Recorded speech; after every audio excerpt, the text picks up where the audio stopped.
Boa tarde, gente. Boa tarde, Brasil. Boa tarde, Portugal. Boa tarde, todo mundo, né? Porque muitas pessoas escutam, assistem o nosso canal, né? E já há muito tempo, há 1 ano e 8 meses, porque no caso a Brit nasceu, que eu prometi para vocês esse vídeo que seria sobre a minha experiência do meu parto aqui em Portugal, né? O vídeo ele vai se dividir em 2 partes, porque como eu tive 2 filhas aqui em Portugal, 2 no Brasil, mas no vídeo é sobre meu parto aqui em Portugal, então teve uma que nasceu antes da pandemia, que foi em 2019, que foi a Brigitte, e ano passado, já na pandemia, a Isabela. E durante esse vídeo, vocês vão perceber, quando vocês assistirem os 2 vídeos, vocês vão perceber as diferenças. Oi, meu amor, mamãe tá gravando o vídeo, tá? As diferenças entre os 2 partos, tá bom?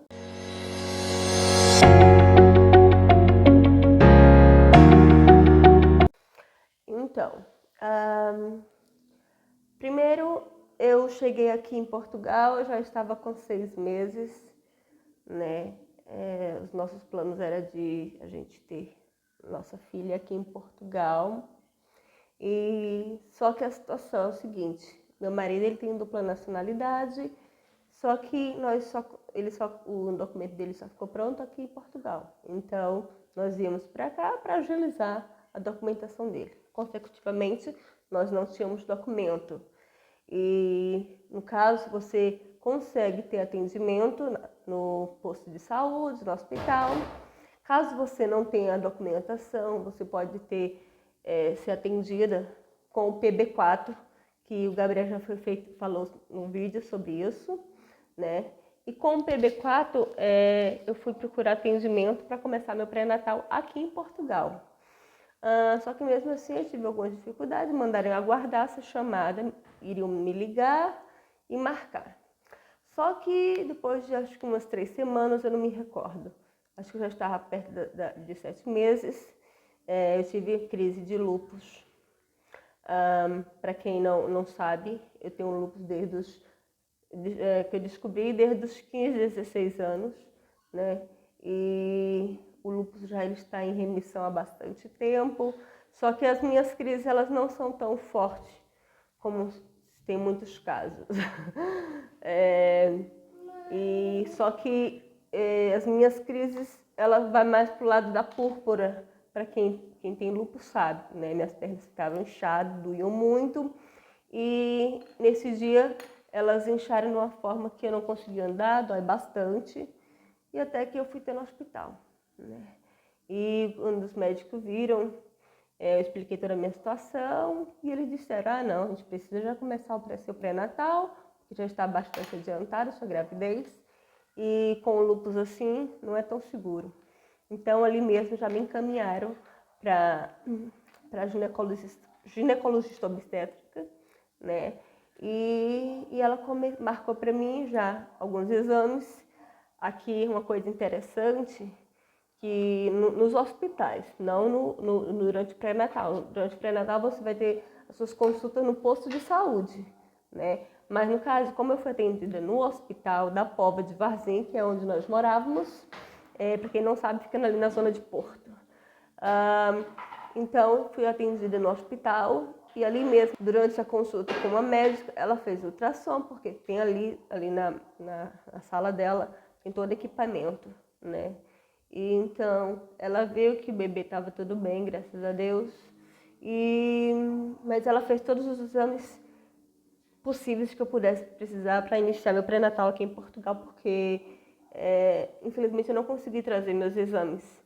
Então é como se eu estivesse fazendo meu exame desde o início, né? Meu pré-natal desde o início.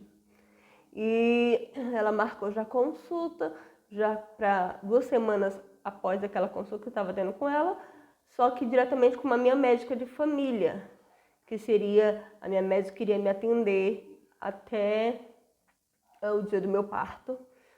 E me passaram remédios para dores, tudo, e eu fiquei de observação, né?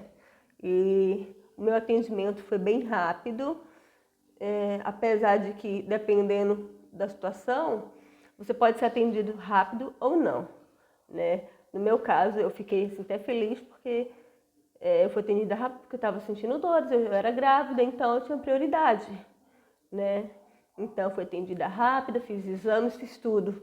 Acho que em 1 hora, 2 horas, eu já tinha feito todos os exames de sangue, de urina, todos os exames que é necessário, ultrassom, tudo, já saí de lá com tudo em mãos, né? E as minhas consultas, elas foram marcadas de 15 em 15 dias, porque no caso a minha gravidez é de risco por causa do lúpus. Então as consultas eram de 15 em 15 dias no posto de saúde e lá não tem, como eu já havia dito, lá não tem como fazer ultrassom, mas a médica ouvia com o aparelho dela, né? Todas as consultas ela ouvia, passava as informações que eu precisava e o que eu estava sentindo, se eu precisava de algum remédio.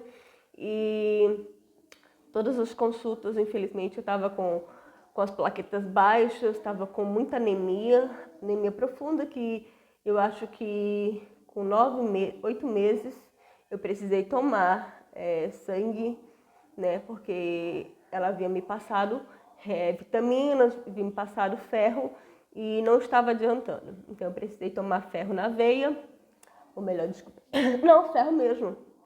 Eu precisei tomar ferro na veia por causa da situação toda. E como a minha gravidez era de risco, quando chegou às 38 semanas, ela preferiu marcar o meu parto e não deixar para vir normal, como o Benjamin e a Jasmine no Brasil foram partos normais. E aqui ela preferiu marcar, né? Então ela marcou para o dia 13 de agosto e chegando, no caso, meu marido me acompanhou e com a situação de que as crianças estavam em casa, o Enzo, o Benjamin e a Jasmine, mas eles estavam na escola. E nós não temos família aqui, né? Então nós conversamos e decidimos que durante o dia que as crianças estivessem na escola, ele iria ficar comigo, porque eu fui internada pela manhã, deixou na escola as crianças, ele ficou comigo.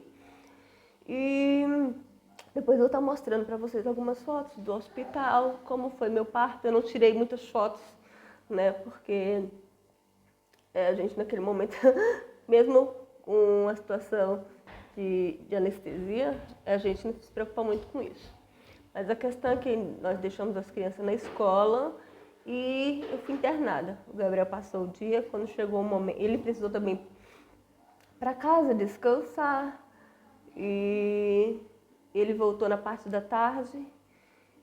E assim, eu esqueci de falar.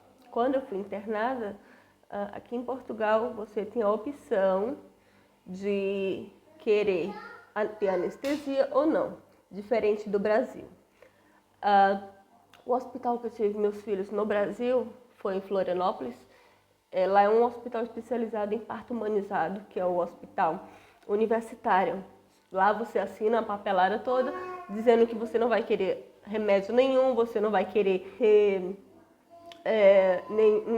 nada que intervenha, né? A não ser que seja necessário. E aqui, a Póvoa de Varzim, o hospital onde eu fui atendida, que eu fiquei internada, também é um hospital muito requisitado, muito conhecido nessa área de parto humanizado. Aqui as pessoas saem de Porto, mesmo tendo uma maternidade em Porto, as pessoas saem das cidades ao redor para terem seus filhos na Póvoa de Varzim, por causa disso, né? Lá tem até um quarto com a banheira, caso você queira ter seu filho lá. Mas nisso, como é um hospital público, você não vai ter aquela opção de escolher. Caso a sala esteja vazia, você vai. Se não estiver ocupada, se ela estiver ocupada, você vai ficar num quarto. Que no meu caso, eu fiquei num quarto sozinha, né? Lá no hospital, na maternidade, tem alguns quartos que são...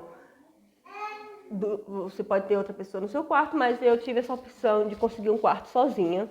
Meu marido ficou ali do lado E já tinha, quando eu fui internada, já tinha toda a parte de onde o bebê, quando vai nascer, eles pesam, faz tudo dentro do seu quarto, eles pesam, examinam. Então, naquele momento não existe a necessidade da criança sair da sala, né? Mas isso é a questão de que meu marido não pôde estar comigo à noite por causa das crianças, como eu já havia dito. Então ele retornou para casa e eu fiquei a noite toda, né? E eu estava com anestesia, como eu falei para vocês. Eu optei por tomar anestesia, né? Eu tive 2 partos já normais, foram partos tranquilos, foram partos rápidos, não teve nenhum problema, mas as minhas dores dos 2 partos não foram dores que eu sofri, mas mesmo assim, eu tinha a opção de tomar anestesia, por que não aceitar, né? E é aquela coisa que quando eu fui internada, a médica, a anestesista já me perguntou se eu queria tomar anestesia ali. Não foi meia hora que eu estava internada, o médico já estava ali para colocar anestesia. E durante a noite eu fiquei um pouco com medo de estar sozinha, num país sozinho, no hospital sozinho. Mas as enfermeiras parteiras estavam sempre me acompanhando, sempre vinham saber como é que eu estava, vinham me examinar, porque a gente é monitorado, no caso, por estar com anestesia, saber como é que a gente está e como está o bebê também, de hora em hora, vinha sempre alguém me ver, né? E eu estava orando a Deus para que a Brigitte não nascesse à noite, para que o Gabriel estivesse comigo, mesmo com anestesia a gente tem aquele medo de ter o parto sozinho, tudo.